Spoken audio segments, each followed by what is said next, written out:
નમસ્કાર વિદ્યાર્થી મિત્રો, એજ્યુટેકનો ચેનલમાં આપનું સ્વાગત છે. આજે આપણે ધોરણ 7 વિષય ગણિતની તારીખ 19/8/2026ના રોજ જે પ્રથમ ત્રિમાસિક કસોટી લેવાની છે, તો આ કસોટીમાં વિદ્યાર્થી મિત્રો તમે સારા ગુણ લાવી શકો તે માટે પ્રેક્ટિસ માટેનું આ મોડલ પેપર જોવાનું છે. તો ચાલો શરૂ કરીએ. ધોરણ 7ની ગણિત વિષયની પ્રથમ ત્રિમાસિક કસોટી કે જે તારીખ 19/8/2026ના રોજ લેવાની છે, તેની વ્યવસ્થિત તૈયારી કરવા માટેનું મોડલ પેપરનું સોલ્યુશન.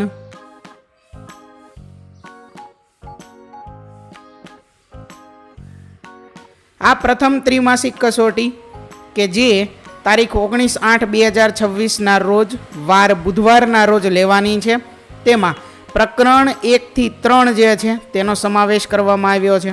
બરોબર, વિષય ગણિત જેમાં પ્રકરણ 1 થી 3નો સમાવેશ કરવામાં આવ્યો છે. કુલ ગુણ 40 છે, જેનો સમય 2 કલાક છે. વિદ્યાર્થી મિત્રો, આ જે પેપર છે તે મોડલ પેપર છે. બરોબર, આ મોડલ પેપર તૈયારી માટેનું પેપર છે. આ જ પેપર પૂછાય તે જરૂરી નથી. તમે તૈયારી વ્યવસ્થિત રીતે સારી કરી શકો તે માટેનું આ મોડલ પેપર છે, જેનું ખાસ ધ્યાન રાખવું. તો જોઈએ પેપર, જેમાં સૌથી પહેલા છે પ્રશ્ન નંબર 1A, જેની સૂચના છે સાચો વિકલ્પ પસંદ કરો. MCQ આપેલા છે જે કુલ 4 ગુણના છે. દરેક વિકલ્પનો 1 ગુણ એટલે કુલ 4 વિકલ્પો છે, જેમાં પહેલું છે કઈ જોડીનો ગુણાકાર 24 થાય, જેના 4 વિકલ્પ આપેલા છે. વિકલ્પ A -6 અને 4, વિકલ્પ B -6 અને -4, વિકલ્પ C 6 અને -4, વિકલ્પ D -12 અને 2. તો અહીં જવાબ છે વિકલ્પ B -6 અને -4 કે જેનો ગુણાકાર 24 થાય. ત્યાર પછી બીજો પ્રશ્ન છે, જો એક સ્થળનું તાપમાન -3 અંશ સેલ્સિયસ હોય અને તેમાં 5 અંશ સેલ્સિયસનો વધારો થાય તો નવું તાપમાન કેટલું થશે? તો જવાબ છે વિકલ્પ C 2 અંશ સેલ્સિયસ. આગળ ત્યાર પછી એક આકૃતિ આપેલી છે, તે આકૃતિના આધારે પ્રશ્નના જવાબ આપવાના છે. તો ત્રીજો પ્રશ્ન છે, આપેલી સંખ્યા રેખામાં કોનું મૂલ્ય ઓછું છે? તો તેનો જવાબ છે વિકલ્પ C A. ત્યાર પછી આગળ ચોથો પ્રશ્ન,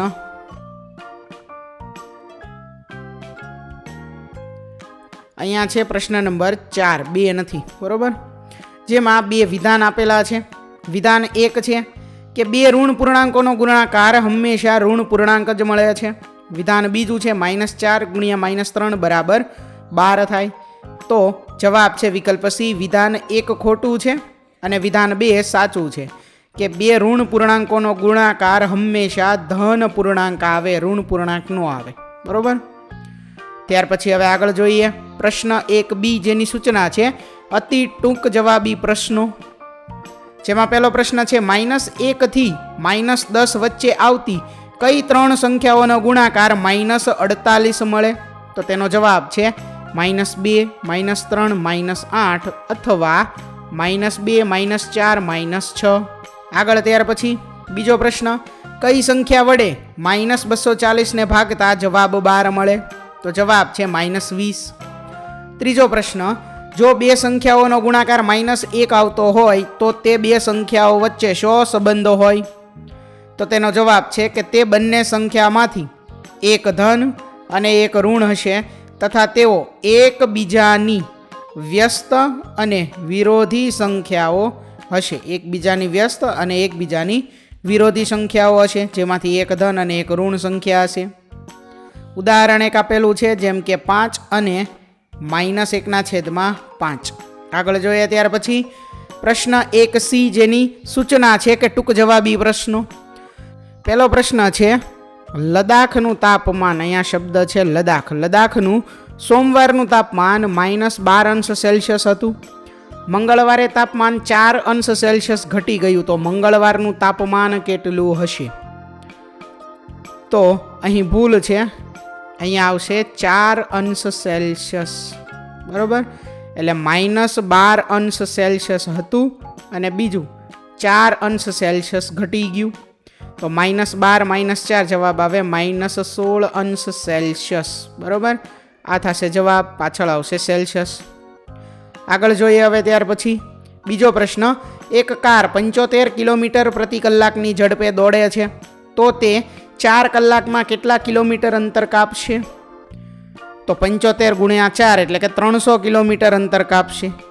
1 કલાકમાં 75 કિલોમીટર અંતર કાપે તો 4 કલાકમાં કેટલું? તો કે 4 ગુણ્યા 75. જવાબ શું આવે? 300 કિલોમીટર. આગળ ત્યાર પછી ત્રીજો પ્રશ્ન છે, એક પર્વતની ટોચની ઊંચાઈ 6500 મીટર છે. એક પર્વતારોહક તે પર્વત પર 3200 મીટર ઊંચાઈ સુધી ચડે છે તો તે પર્વતની ટોચથી કેટલો દૂર હશે? તો અહીંયા પર્વતની કુલ ઊંચાઈ આપેલી છે 6500 મીટર. પર્વતારોહકે કાપેલું અંતર અથવા તો ચડેલી ઊંચાઈ કેટલી છે? 3200 મીટર. તો 6500માંથી 3200 બાદ કરીએ તો વધે 3300 મીટર. 3300 મીટર, બરાબર. 6500 મીટર ઊંચાઈ કુલ આપેલી છે પર્વતની, જેમાંથી 3200 મીટર ઊંચાઈ પર્વતારોહકે ચડી ગયેલા છે, બરાબર. એટલી ઊંચાઈ ચડેલા છે. તો બાકી કેટલી વધે? બીજી 3300 મીટર વધશે. એટલે જવાબ થશે તે પર્વતારોહક પર્વતની ટોચથી 3300 મીટર દૂર હશે. આગળ જોઈએ ત્યાર પછી પ્રશ્ન 1D, જેની સૂચના છે, નીચેના પ્રશ્નોની યોગ્ય ગણતરી કરી જવાબ લખો. જેમાં પહેલો પ્રશ્ન છે, એક એવી પૂર્ણાંક સંખ્યાઓની જોડી શોધો કે જેમાં પ્રશ્ન અ છે સરવાળો -25 થાય. આપણે પૂર્ણાંક સંખ્યાઓની જોડી લખવાની છે જેનો સરવાળો -25 થાય. તો -15 અને -10 એ બંનેનો સરવાળો કરીએ તો જવાબ શું થાય? -25. ત્યાર પછી -30 અને 5 એ બંનેનો સરવાળો કરીએ તો જવાબ આવે -25. પ્રશ્ન બ, તફાવત 10 થાય. તો તફાવતનો અર્થ શું થયો? બાદબાકી. મોટી સંખ્યામાંથી નાની સંખ્યા બાદ કરવી. તો 15 અને 5 એ બંનેનો તફાવત કેટલો થાય? 10. -2 અને -12 એ બંનેનો તફાવત કેટલો થાય? તો કે અહીંયા થાય માઇનસ પ્લસ, એટલે -2 + 12 એવું થાય. તો જવાબ આવે 10. ત્યાર પછી આગળ પ્રશ્ન ક છે, તેમાં કે સરવાળો 20 થાય અને તફાવત 6 થાય તેવી જોડી લખવાની છે. વિદ્યાર્થી મિત્રો, જેવી રીતે અમે અહીં લખેલું છે આ જ લખવું જરૂરી નથી. તમે તમારી જાતે પણ જવાબ લખી શકો છો, બરોબર. આ જે પ્રશ્ન ક છે, પ્રશ્ન ક, તેના ઉદાહરણ તમારે તમારી જાતે લખવાના છે. એવી સંખ્યા જેનો સરવાળો 20 થાય અને બાદબાકી કેટલી થાય? 6 થાય. ઉદાહરણ એક આપું તો 13 અને બીજી સંખ્યા કઈ આવશે? 7. 13 અને 7નો સરવાળો કેટલો થઈ જશે? 20 થઈ જશે. 13 અને 7નો તફાવત કેટલો થાય? 6 થાય, બરોબર. એટલે એક ઉદાહરણ જે છે, ઉદાહરણ 1 એ થશે 13 અને 7. બીજા ઉદાહરણ તમારે જાતે લખવાના છે. આગળ છે ત્યાર પછી પ્રશ્ન 2A, MCQ, યોગ્ય વિકલ્પ પસંદ કરો. જેમાં પહેલો પ્રશ્ન છે, નીચેનામાંથી કયો મિશ્ર અપૂર્ણાંક છે? તો જવાબ છે વિકલ્પ સી, 3 પૂર્ણાંક 1/2. ત્યાર પછી આગળ બીજો પ્રશ્ન છે, 5 પૂર્ણાંક 2/3 ને સાદા એટલે કે અશુદ્ધ અપૂર્ણાંકમાં ફેરવતા શું મળે? તો જવાબ છે વિકલ્પ એ, 17/3. ત્રીજો પ્રશ્ન, જેમાં વિધાન અને કારણ આપેલું છે. વિધાન જોઈએ, મિશ્ર અપૂર્ણાંક 2 પૂર્ણાંક 1/3 ને અશુદ્ધ અપૂર્ણાંકમાં ફેરવતા 7/3 મળે છે. કારણ આપેલું છે, મિશ્ર અપૂર્ણાંકને અશુદ્ધ અપૂર્ણાંકમાં ફેરવવા માટે દર્શાવેલ પૂર્ણાંક સંખ્યાનો છેદ સાથે ગુણાકાર કરી તેમાં અંશ ઉમેરવામાં આવે છે. તો જવાબ છે વિકલ્પ એ, વિધાન અને કારણ બંને સાચા છે અને કારણ વિધાનનું યોગ્ય સ્પષ્ટીકરણ કરે છે. ત્યાર પછી આગળ પ્રશ્ન 2B, કૌંસમાં આપેલા 2 શબ્દોમાંથી ખોટો શબ્દ કાઢી નાખી સાચો શબ્દ લખી વિધાન ફરીથી લખો. તો કૌંસમાં જે 2 શબ્દો આપેલા છે એમાંથી ખોટો શબ્દ જે છે તેને કાઢી નાખવાનો છે અને વિધાન ફરીથી લખવાનું છે. અહીં ખોટો શબ્દ મોટો જે છે તે ખોટો છે એટલે તેને કાઢી નાખવાનો છે. તો સાચું વિધાન બને, 2 શુદ્ધ અપૂર્ણાંકોનો ગુણાકાર તે બંને અપૂર્ણાંકો કરતાં નાનો હોય છે. ત્યાર પછી બીજું, કોઈ પણ પૂર્ણાંક સંખ્યાને -1 વડે ગુણવાથી તેનું ચિહ્ન બદલાય છે, બરોબર. આગળ જોઈએ ત્યાર પછી ત્રીજું સાચું વિધાન બને કોઈ પણ અપૂર્ણાંકને તેના વિરોધી પૂર્ણાંકમાં ઉમેરતા જવાબ 0 મળે છે. આગળ છે ત્યાર પછી પ્રશ્ન 2C ટૂંક જવાબી પ્રશ્નો. એક વર્ગમાં 48 વિદ્યાર્થીઓ છે. જો તેમાંથી 1/4 એટલે કે ચોથા ભાગના વિદ્યાર્થીઓ હાજર હોય તો હાજર વિદ્યાર્થીઓની સંખ્યા કેટલી થાય? તો કુલ સંખ્યા 48 છે. હવે 48ના 1/4 એટલે કે ચોથો ભાગ, તો તે શું થશે? અહીંયા રકમ લખવામાં ભૂલ છે. 1/4 નથી પણ 3/4 છે. 48 વિદ્યાર્થીઓ કુલ સંખ્યા છે ને તેમાંથી 3/4 ભાગના વિદ્યાર્થીઓ હાજર હોય તો વિદ્યાર્થીઓની સંખ્યા કેટલી થાય? તો 48 ગુણ્યા 3/4. અહીંયા છેદ ઉડે છે, આપણે લખી શકીએ 12 ચોક 48 એટલે 4 કેન્સલ થાય. 12 ગુણ્યા 3 એટલે કેટલા થશે? 36. તો હાજર વિદ્યાર્થીઓની સંખ્યા કેટલી થાય? 36 થશે. બરોબર. આગળ જોઈએ ત્યાર પછી પ્રશ્ન 3A MCQ યોગ્ય વિકલ્પ પસંદ કરો. પહેલું છે જો એક બાળક દરરોજ 1/4 લીટર જ્યુસ પીવે તો 16 દિવસમાં તે કેટલું જ્યુસ પીશે? જવાબ છે 4 લીટર. બીજો પ્રશ્ન 0.005 ગુણ્યા 8 બરાબર ખાલી જગ્યા, તો જવાબ આવે વિકલ્પ બી 0.04. ત્રીજો પ્રશ્ન નીચેના બંને વિધાનો વાંચીને યોગ્ય વિકલ્પ પસંદ કરો. પહેલું વિધાન છે 2.5 ગુણ્યા 0.4 બરાબર 1.0 થાય. બીજું વિધાન છે 2 દશાંશ સંખ્યાઓનો ગુણાકાર હંમેશા પૂર્ણ સંખ્યા જ મળે, તો જવાબ છે વિકલ્પ બી. વિધાન 1 સાચું છે પરંતુ વિધાન 2 ખોટું છે. આગળ પ્રશ્ન 3B યોગ્ય વિકલ્પ પસંદ કરો. હંમેશા, ક્યારેક, ક્યારેય નહીં. તો પહેલું વિધાન છે કે કોઈ પણ દશાંશ સંખ્યાને 1000 વડે ભાગતા તે દશાંશ ચિહ્ન 3 સ્થાન જમણી બાજુ ખસે છે. આમાં જવાબ આવે ક્યારેય નહીં, કારણ કે 3 સ્થાન જમણી નહીં પરંતુ ડાબી બાજુ ખસે છે. બરોબર. આગળ ત્યાર પછી બીજું વિધાન દશાંશ સંખ્યાને 0.5 વડે ભાગતા જવાબ મૂળ સંખ્યા કરતાં બમણો એટલે કે 2 ગણો આવે છે. જવાબ છે હંમેશા. આ વિધાન સાચું છે. ત્રીજું કોઈ પણ દશાંશ સંખ્યાને 0 વડે ગુણવાથી જવાબ 0 આવે છે. તો હા, 0 સાથે કોઈ પણ સંખ્યાનો ગુણાકાર કરીએ તો જવાબ 0 થાય. આ પણ સાચું છે એટલે હંમેશા આવશે. પ્રશ્ન 3C ટૂંક જવાબી પ્રશ્નો, જેમાં પહેલો પ્રશ્ન છે નીચે આપેલા અપૂર્ણાંકોનું શુદ્ધ અપૂર્ણાંક, અશુદ્ધ અપૂર્ણાંક અને મિશ્ર અપૂર્ણાંકમાં વર્ગીકરણ કરો. તો અહીં જે અપૂર્ણાંક આપેલા છે તેનું આ ત્રણેય અપૂર્ણાંકમાં વર્ગીકરણ કરવાનું છે. સૌથી પહેલાં વાત કરીએ શુદ્ધ અપૂર્ણાંકની, એટલે કે અંશ છેદ કરતાં નાનો હોય તેવી, અંશ નાનો અને છેદ મોટો હોય તેવા અપૂર્ણાંક.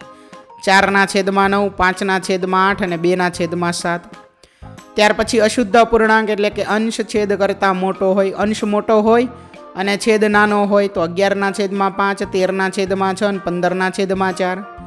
ત્યાર પછી મિશ્ર અપૂર્ણાંક એટલે કે જેમાં પૂર્ણાંક અને અપૂર્ણાંક બંને ભેગા હોય તો 5 પૂર્ણાંક 2/3, 3 પૂર્ણાંક 1/4, 8 પૂર્ણાંક 1/2.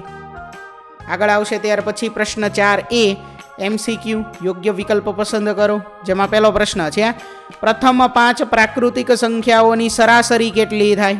જવાબ છે વિકલ્પ A 3. બીજો પ્રશ્ન છે આલેખ પર પ્રમાણ માપ સામાન્ય રીતે કયા અક્ષ માટે નક્કી કરવામાં આવે છે? જવાબ છે વિકલ્પ B Y અક્ષ.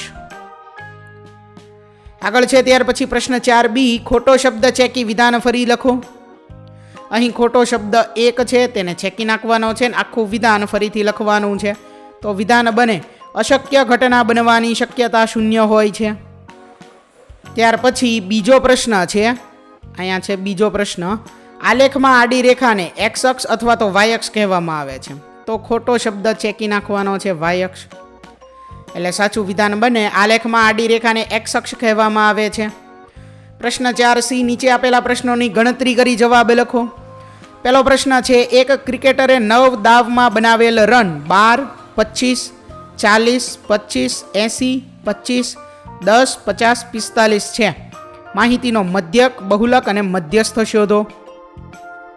તો એના ઉકેલ જોઈએ. સૌથી પહેલા મધ્યસ્થ મેળવવાનો હોય ત્યારે જે અવલોકનો છે એને કાં તો ચડતા ક્રમમાં કાં તો ઉતરતા ક્રમમાં લખવા પડે. તો અહીં આપણે ચડતા ક્રમમાં લખેલા છે અવલોકનોને, બરાબર, જે અહીં કંઈક આ મુજબ છે. મધ્યક માટે શું કરવાનું છે તો કે અંશમાં આવે કુલ સરવાળો, છેદમાં આવે કુલ સંખ્યા, એટલે કે 312 છેદમાં 9, તો જવાબ આવે 34.67. ત્યાર પછી બહુલક, તો સૌથી વધુ વખત પુનરાવર્તિત થતી સંખ્યા અહીંયા કઈ છે 25, તો બહુલક આવે 25. મધ્યસ્થ કેટલો આવે તો મધ્યસ્થ આવશે 25. કુલ 9 અવલોકન છે, એટલે બરોબર વચ્ચે આ ચડતા ક્રમની અંદર બરોબર વચ્ચે આવતું અવલોકન 1, 2, 3 અને 4. આ બાજુ 1, 2, 3 અને 4, તો બરોબર વચ્ચે કોણ છે 25. આ કહેવાશે મધ્યસ્થ, બરોબર. આગળ જોઈએ ત્યાર પછી પ્રશ્ન 4C, નીચે આપેલા પ્રશ્નોની ગણતરી કરી જવાબ લખો. જેમાં બીજો પ્રશ્ન છે કે એક હોકી ટુર્નામેન્ટમાં જુદી જુદી મેચોમાં નોંધાયેલા ગોલની સંખ્યા નીચે મુજબ છે. આ માહિતી પરથી આવૃત્તિ કોષ્ટક બનાવીને બહુલક શોધો. તો વિદ્યાર્થી મિત્રો, અહીં ગોલની સંખ્યા એક ખાનામાં આવશે, બીજામાં આવૃત્તિ ચિહ્ન આવશે અને ત્રીજા ખાનામાં આવૃત્તિ એટલે કે મેચની સંખ્યા આવશે. સૌથી પહેલાં જે અવલોકનો આપેલા છે એમાં 0 કેટલી વખત છે જુઓ, 1, 2, 3, એટલે અહીંયા 3 લીટા આવશે. ત્યાર પછી 1 કેટલી વાર છે તો 1 ટોટલ 5 વાર છે. 2 કેટલી વાર છે 10 વાર છે. 3 છે 4 વાર. 4 છે 2 વાર. 5 છે 1 વાર, બરોબર. આગળ જોઈએ ત્યાર પછી બહુલક, તો આપેલી માહિતીમાં સૌથી વધુ વખત એટલે કે 10 વખત પુનરાવર્તિત થતો અંક કયો છે 2 છે, એટલે બહુલક શું થશે 2 થશે. તો વિદ્યાર્થી મિત્રો, અહીં ધોરણ 7 વિષય ગણિતનું તારીખ 19/8/2026 રોજ જે પ્રથમ ત્રિમાસિક કસોટી છે તેની પ્રેક્ટિસ માટેનું જે મોડલ પેપર હતું તેનું સોલ્યુશન પૂર્ણ થાય છે. વિદ્યાર્થી મિત્રો, આપેલા વિડીયોની જો તમારે પીડીએફની જરૂર હોય તો તમે આપણી એપ્લિકેશન સ્માર્ટ સાથી પરથી મેળવી શકશો. વિદ્યાર્થી મિત્રો, આપણી એપ્લિકેશન સ્માર્ટ સાથી પ્લે સ્ટોરમાં આવી ગઈ છે, જેની અંદર તમે બધા વિભાગ જોઈ શકો છો. તેની અંદર વિવિધ ધોરણ છે. ધોરણ ઉપર ક્લિક કરતાં વિવિધ વિષય ખુલશે. વિષય ઉપર ક્લિક કરતાં તેની અંદર આવતા પાઠ ખુલશે. તેની અંદરથી તમે પાઠ્યપુસ્તક પણ ડાઉનલોડ કરી શકો છો. તેની અંદર આપેલા પાઠમાં ક્લિક કરતાં તમે પાઠની પીડીએફ, સ્વાધ્યાયની પીડીએફ, સ્વાધ્યાયન પોથીની પીડીએફ, પાઠના વિવિધ વિડીયોઝ, સ્વાધ્યાયના વિડીયોઝ, સ્વાધ્યાયન પોથીના વિડીયોઝ બધું જોઈ શકો છો અને ડાઉનલોડ પણ માત્ર એક ક્લિકમાં કરી શકો છો. વિદ્યાર્થી મિત્રો, આપણી એપને સપોર્ટ કરજો, ડાઉનલોડ કરજો. થેન્ક યુ દોસ્તો. એજ્યુકટેકનો ચેનલ તરફથી વિડીયો નિહાળવા બદલ આપનો આભાર. આવા બીજા વિડીયોઝ નિહાળવા માટે અમારી યુટ્યુબ ચેનલ એજ્યુકટેકનો અત્યારે જ સબસ્ક્રાઇબ કરો. આભાર દોસ્તો.